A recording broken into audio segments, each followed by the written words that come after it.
Attention, all curious minds, innovators, and trendsetters. It's time to pause, lean in, and get ready for an extraordinary journey as we dive deep into the fascinating realms of life, technology, entertainment, and business. Let's explore, learn, and grow together. Brace yourselves, for the next thrilling episodes of HIPTHER Talks is about to take off. Counting down from 10, 9, 8, 7, 6, 5, 4, 3, 2, 1. And here we go. Hi everyone, Zoltan here. We're back again this week at HIPTHER Talks, and this time we are talking about the most common mistakes that candidates make in their resumes. And I have the team lead of talent acquisition at RedCore, Uliana Soroka, with me. Hi Uliana, nice to have you here.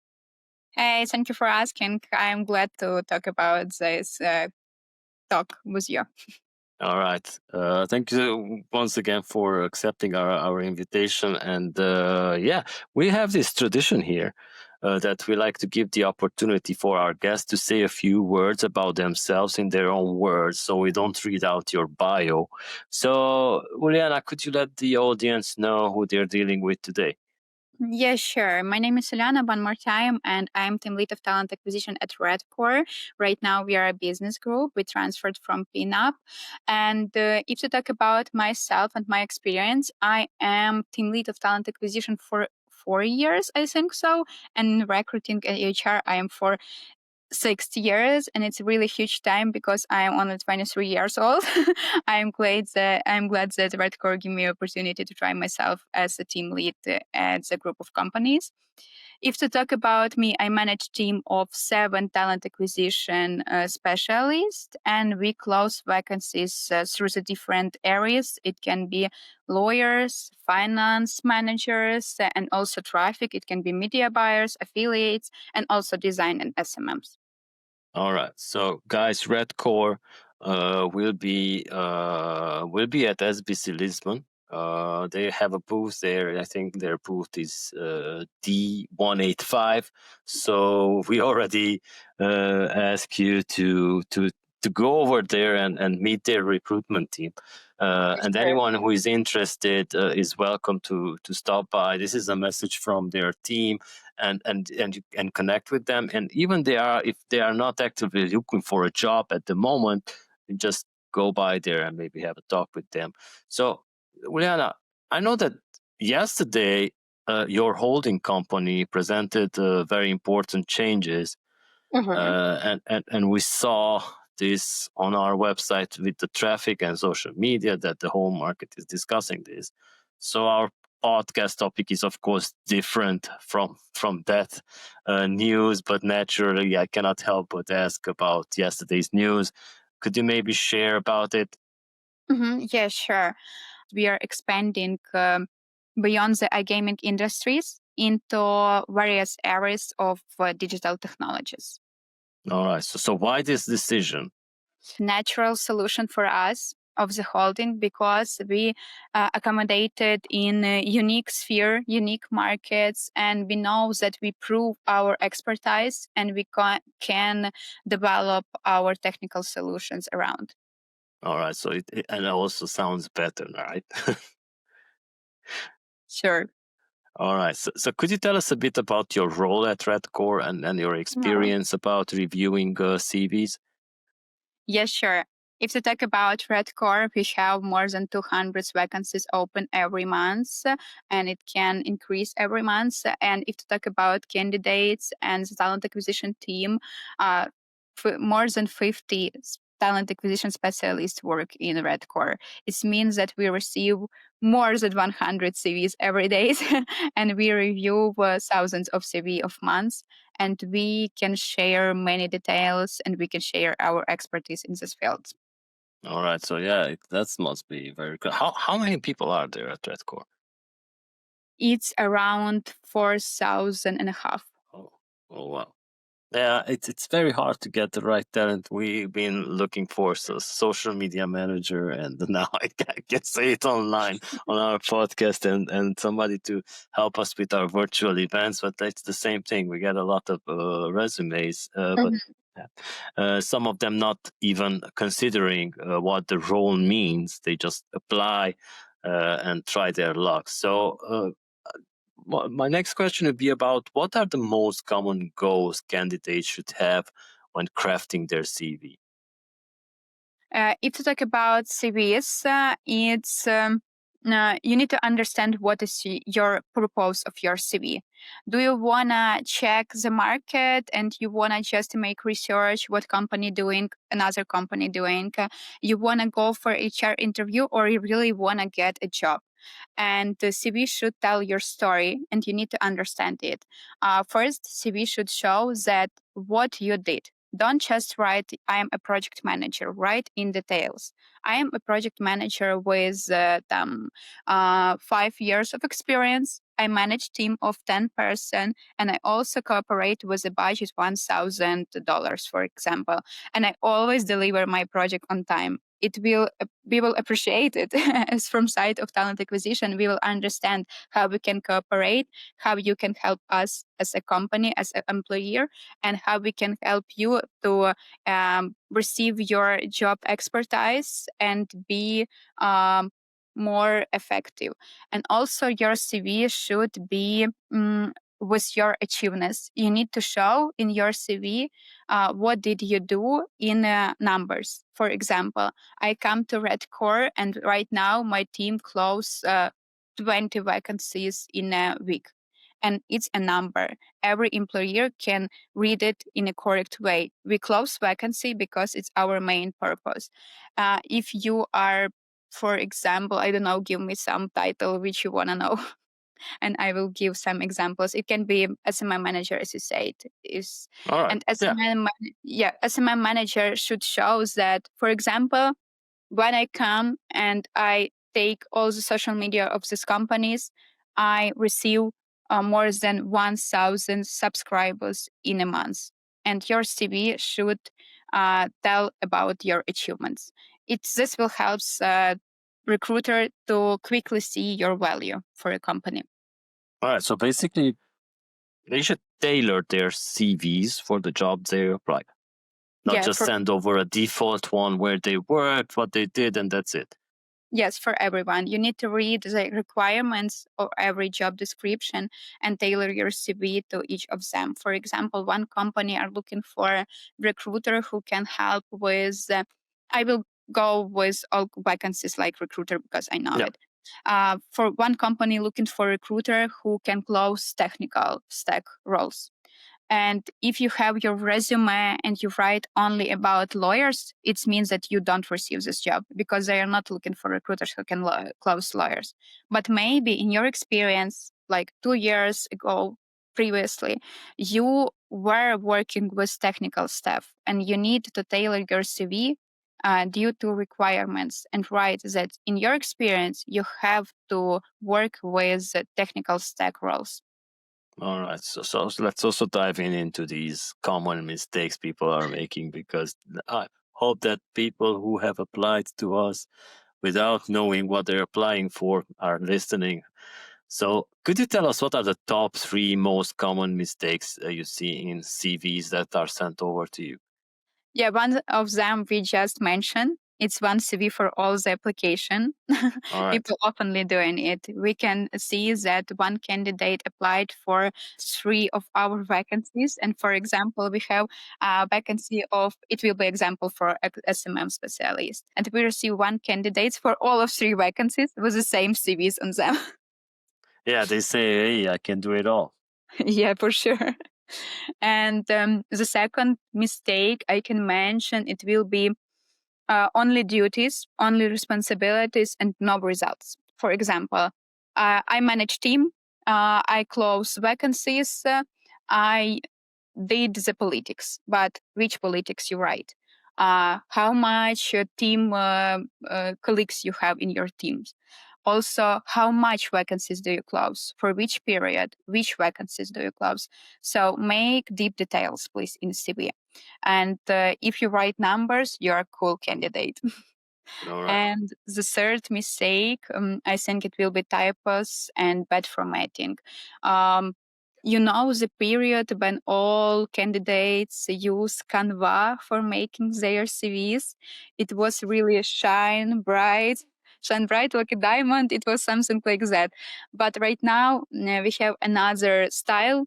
Your CV should be effective.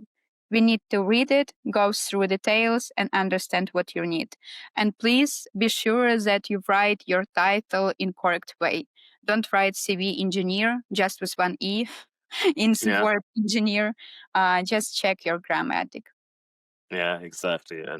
And when using AI, just like go easy on those emojis and everything, because that's also popping up now in the CVs. Yes, I will. Yeah, I have situations that people using AI in their CV and they don't even understand what AI write in their CV.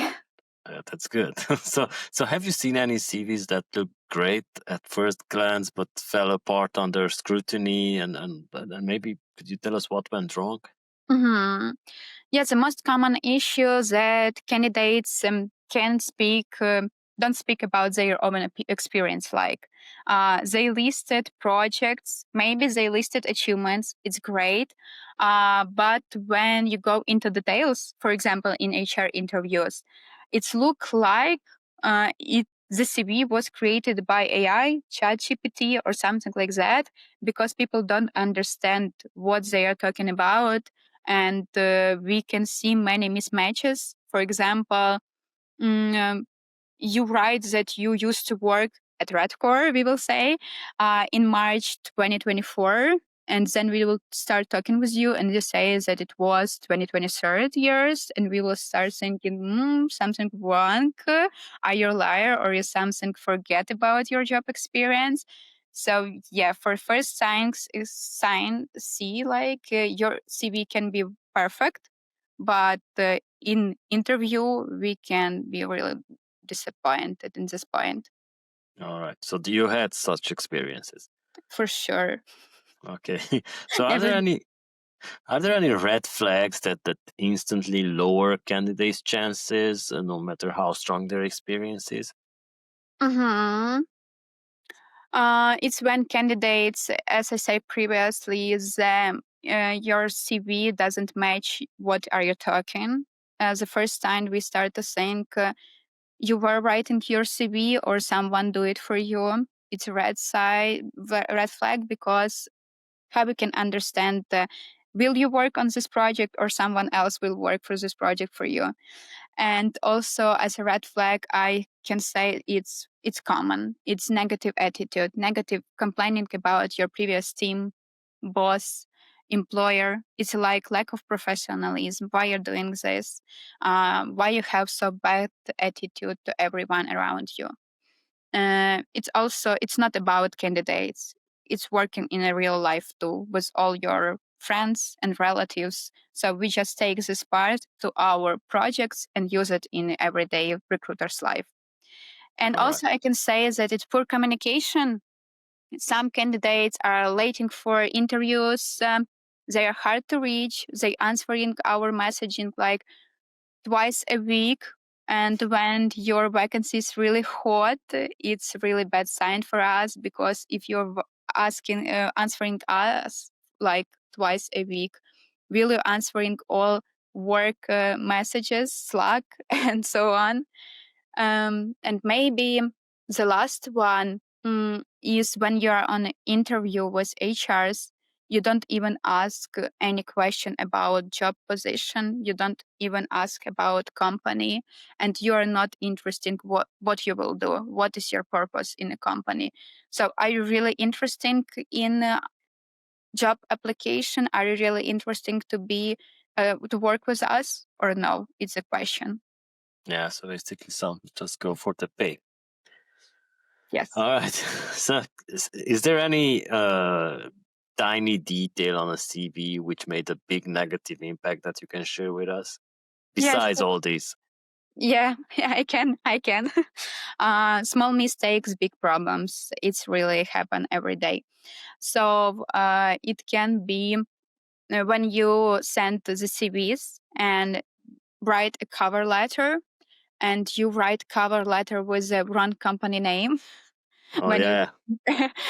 when you want to send your application to RedCore and write, I don't know, XYZ company name in the cover letter, it means that you're not looking for details, and maybe it will affect on your work in everyday life.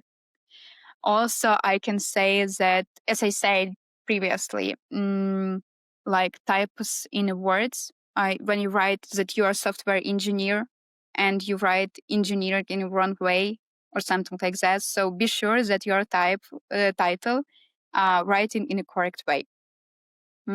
And small mistakes, it can be when people change their dates of work. You see in CV one datas. For example, I used to work in RedCore from the March 2024 and till March 2025. The next my experience in another company is from 2025 June, and it's like space 3 months. And it's better to write that 3 months it was a career break. And the most common mistake in that way, when you go to the LinkedIn page of this candidate and you see another date to the CV and you start to match it and you can't understand where this candidate was working and what was he doing. So it's like small mistake, but really common. All right. And What about the email addresses? Because I had a post on LinkedIn a while ago that people, when they are very young, they're creating all these type of email addresses, silly names on them, and they apply to jobs now using yes. the same email address. Is that something funny or something to skip? It's not like sign to skip for us, because it's like a personality of person. If she want or she or he candidate want to create this email and want to apply for a job with this email, it's okay. It's not a red flag. We will go forward with this candidate. But my recommendation for all people who create a crazy email in their young young years, create a new email address. Say that you are Uliana Soroka at gmail.com and use this email address just for job application and receiving emails for your future employer. It will look really great for us. One fine story, I have that example in my experience. When we received job application for Queen Party 911 or something like this, it was funny. All right, so you must have one of those addresses as well. Everybody does. So on the flip side, what are some of the examples of things candidates do right that immediately stand out? So let's also talk about the positives. Yeah, sure. So from the positive side, I can say that when you create your CV, you mentioned your LinkedIn page. So, and the really great impact on your future steps will be that you will update your LinkedIn and make your profile. If I say look beautiful, I don't know how it will look, but make your LinkedIn look beautiful. Create right now we have IE, and you can create your photo like in IE and can use it for your title photo in LinkedIn page. Also make some posts on your LinkedIn. It will really affect in a positive way. So update your LinkedIn page, and also when you're creating your CV, show your expertise. Write that you are, for example, you are software developer, but write, I am software developer in a gaming industry, and it will help to understand which industry you used to work. So your title can be more specific. And tell more about your promotions and new responsibilities. Even if it's the same company, the same project, if you will mention that you used to work with the one stack for 3 months, and the 4th month working in this company, you get like, it's not a promotion, but you take new task, mention it in your CV, it will help you a lot. All right. So have you come across a perfect CV recently, and if so, what made it so effective? Yeah, the best CV in experience of talent acquisition is when CV tells a clear story of achievements with numbers, and you can see what exactly this person did.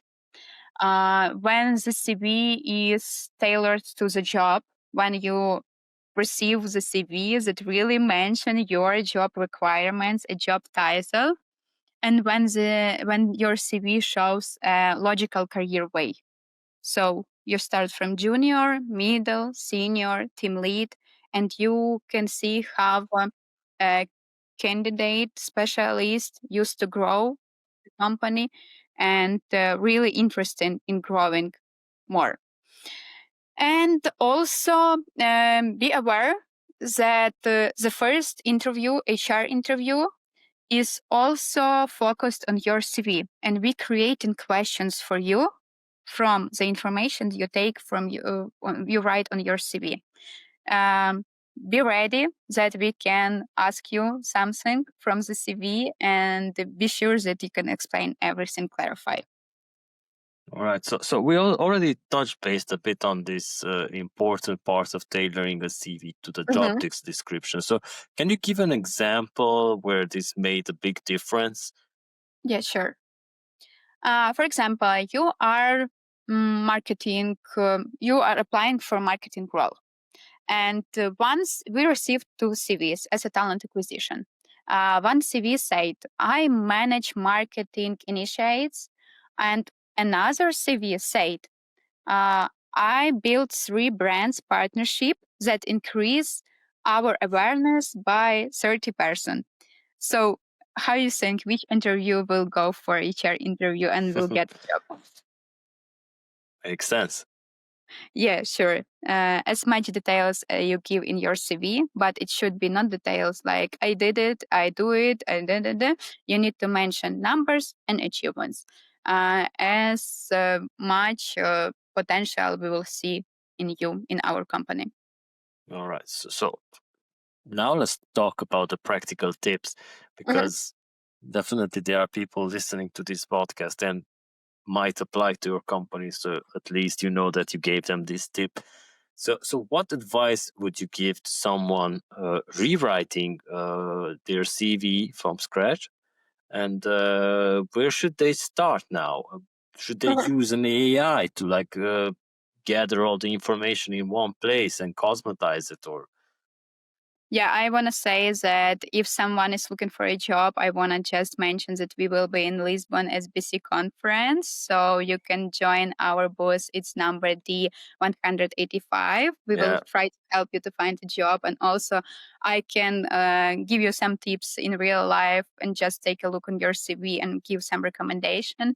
But if to talk, the answer for your question, it will be like steps to create the best CV. You need to understand your goal, what you want, describe which job you want, and just remember that your CV is your marketing tool. So you are selling yourself to a potential employer. Make your CV as much selling points as you can, and remember that CV is not like your full-time life story. It's about your work experience. Second is collect information. Start thinking what were you doing, which projects you used to work, what you handle, which task you did, and what was your impact in doing this task. So did you close this task?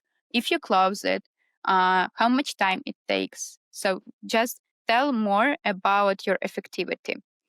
And the next one is to create your CV. Start thinking about the structure. It needs to be logical. You need to understand that your job experience should go one by one, like month by month. And when recruiters open it, they need to understand everything that you write.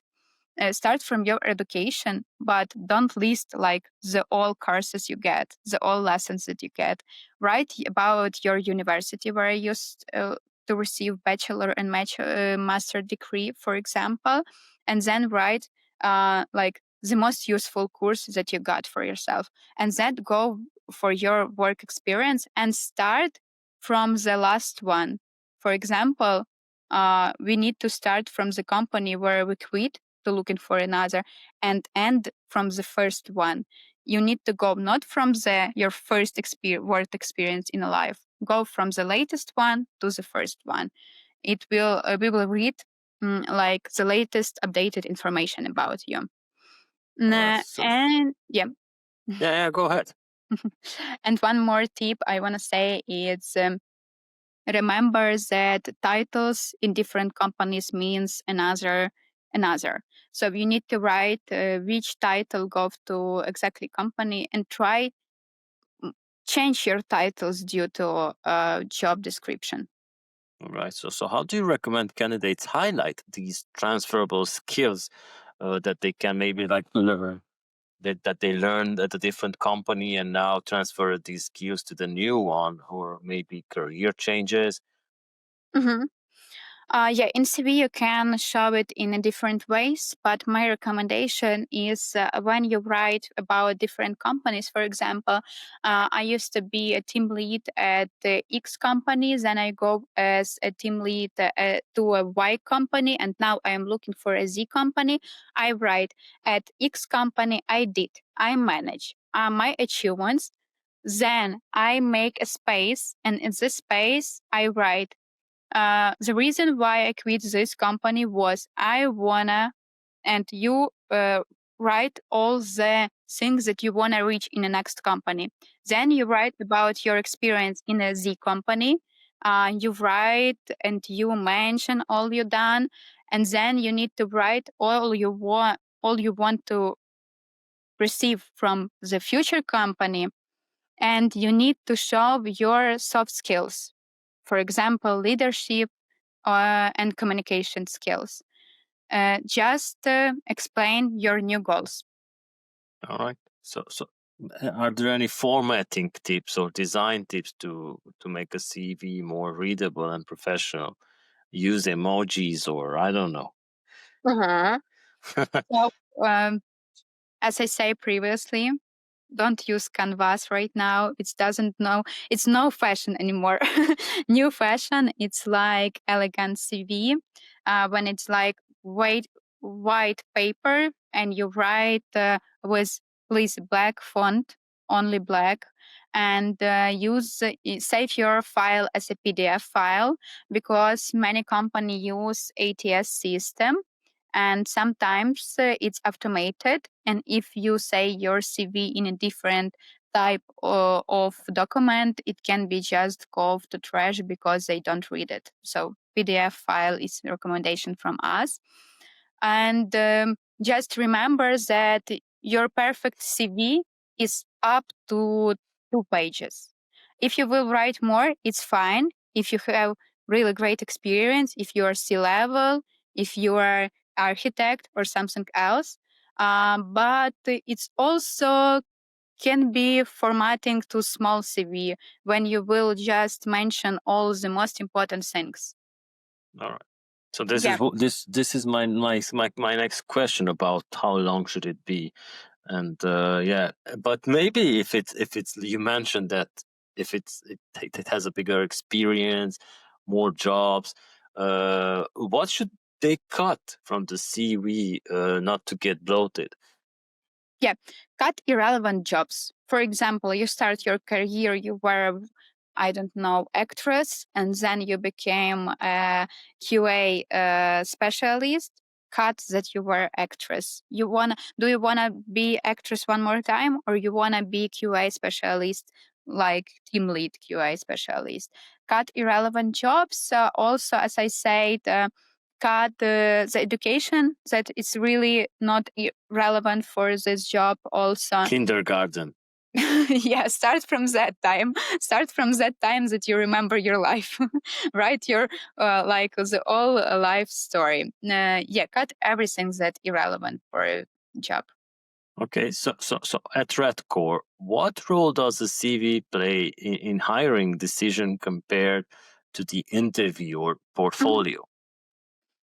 We use ATS system, as I said before, but we don't use automation for that type. We don't automate CV checking. We're doing it by ourselves. And if to talk about CV, it's 20-30% because we can read, we can see your CV, check everything, and start thinking. Maybe the CV is wrong. Maybe CV design is bad, but in person and as a specialist, this candidate will be better. And we go for HR interview. I know another practice that many companies doing the CV screening automatically, and if your CV written in a bad way, they just move to a trash. So in that company, it can be 70 or even 80%. In RedCore, we are doing this manually because we really appreciate our candidates. And we believe that each of us, we are talent. We are all talent, and we're going to HR interview to see this talent. Okay, so for those who don't know, the ATS is the applicant tracking system. But maybe you can tell the audience about what should candidates know about optimizing to be included in these application tracking systems.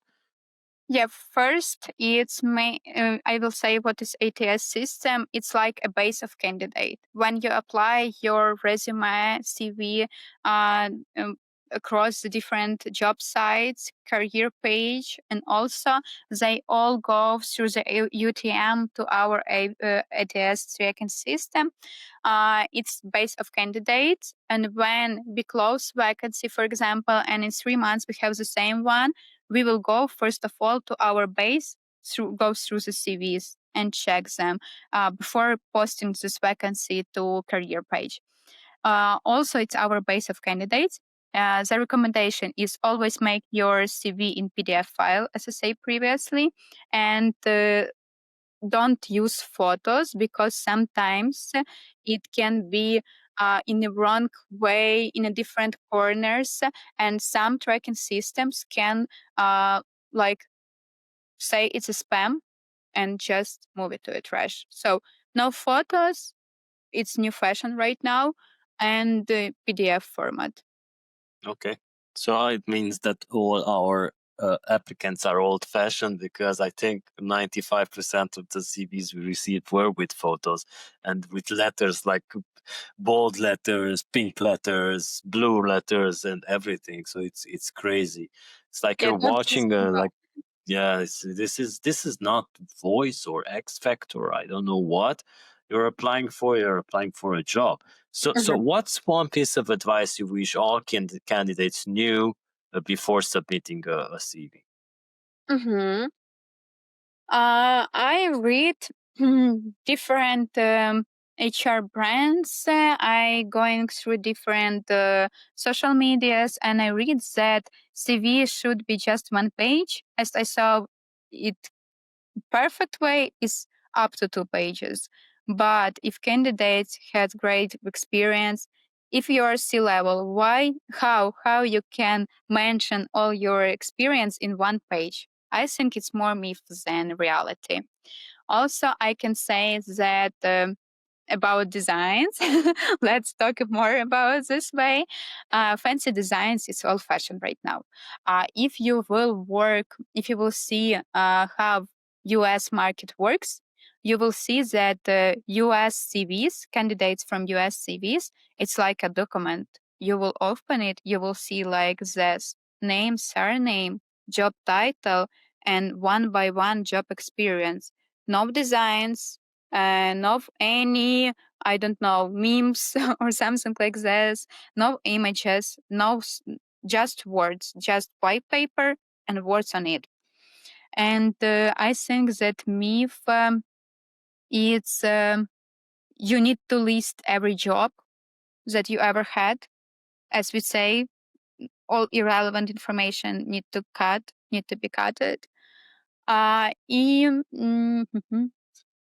I think that the myth is that talent acquisition reads every word in your CV. Okay. For sure, we don't read every word that you mention in CV. And my recommendation for you is to make a keywords. If you read in responsibility something that you need is really important for companies that you are applying, write these keywords in your CV, and it help you to be the most relevant candidate for talent acquisition, because she will find these keywords in a vacancy, keywords in a CV. It's a match. Yeah, and what about adding your personal favorite motto to the CV? It can be, if you want to show your personality. It can everything. You can mention in the CV everything. You can mention your hobbies, and I know that some of our hiring managers really like it. In my experience, I had it was, if I'm not mistaken, head of marketing in my previous companies that I used to work. And she really likes to read CVs when people mention their hobbies and their technical interview, starting from, I read in your CV that you like to play tennis. I like to play tennis a lot. And they had a small talk. Candidate was relaxed and interview goes really well. So everything can be in your CV if you want. Okay. So, as a closing question, I would like to ask about what trends are you seeing in CVs or candidate application in 2025, and maybe point out some of the changes that maybe happened throughout the years. Yeah. The first changes that we mentioned also in previous our sentences, it was that people used to work with Canvas to create their CV. Right now, people use AI to creating their CV. But right now, my recommendation is not to use Canva, just a simple design. And please use AI, but not so much. Don't let AI create your CV for you. Use AI as a helper, not a not a creator, just a helper, not a creator. The second I want to say is that links, QR codes, and short video when you represent yourself. It's like a new trend in 2025. You know that you can add a small QR code in your CV. Yeah. And in this QR code, you can mention all your LinkedIn, social networks, Telegram page, WhatsApp number, and so on, just in one small QR code.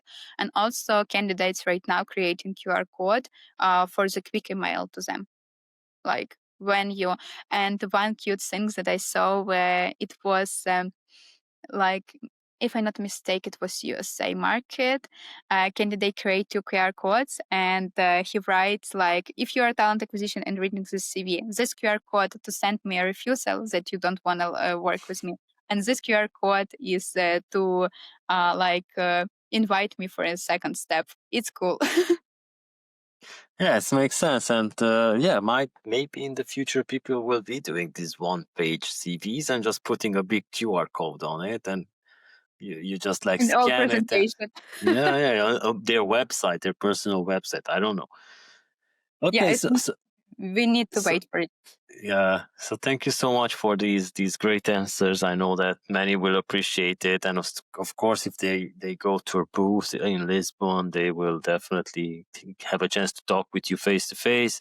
So yeah, we have this new tradition that we have added to the outro part of our podcast, where each of the earlier guests have left a message for the next guest, or somebody has. I think it was Rasmus from SBC who started this new thing that he asked a question. So here you go. The last guest here, Victoria Grigorenko. She's the CEO of Playa. Has asked you, how do you keep yourself inspired? Sorry. Mm-hmm. Yeah, if to talk about that part, as a HR, I would say that going on vacation it's really important for you. You need to rest, you need to relax, and to understand that you're first. You can see beautiful places, travel a lot, and something like that. But in everyday life, when you're working every day and you can't go for a vacation right now, I'm going to sport, and I would say that I'm inspired by people who are around me. I am inspired by colleagues that I work every day, my managers that help me a lot and teach me a lot, and new cool tasks that I have in RedCore. For example, each task for me, it's like my next career step, and it's really inspired me. And also friends, just visit your friends, relax, and understand that you are not alone in this world. All right, that's some great answer, and part of it was also Victoria's reply. She also said that she likes to go on holiday to get inspiration. So what's your take on this? Would you like to leave a question, or you would like to leave like some parting words to the next guest? I would like to leave a question. Okay. I know which question I want to ask. Yeah. Um, for next your speaker, I would ask which animal do you associate yourself with and why? Okay, that's some interesting question, and I know who the next guest is, and I don't know the answer to this question, but it's good to at least have something. All right, so Uliana, thank you so much for your time and for your replies, and of course, thank you for our audience for joining us. Uliana, if you want to have some parting words to say hello to your colleagues, now is the time to do it. Yeah, as I said, I inspired by my colleagues. So thank you very much for helping me to work every day. And also, I want to thank you, Zoltan, for asking me such a great question and give some recommendation to our candidates in future. And one more time that I want to mention is I will be happy to meet everyone in SBC Lisbon. I will be in our booth D185. If you wanna give me an option to check your CV, I will do it for sure.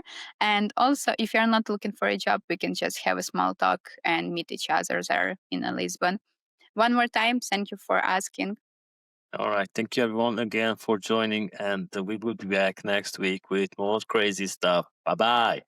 Bye-bye. And that's a wrap for this section of HIPTHER Talks. Thank you for being a part of our journey today. Don't forget to tune in next week for more insights and discussions. Stay connected with us on Spotify, YouTube, Google Podcasts, Amazon Music, Apple Podcasts, and more. Until then, keep exploring and keep growing. We'll see you next time.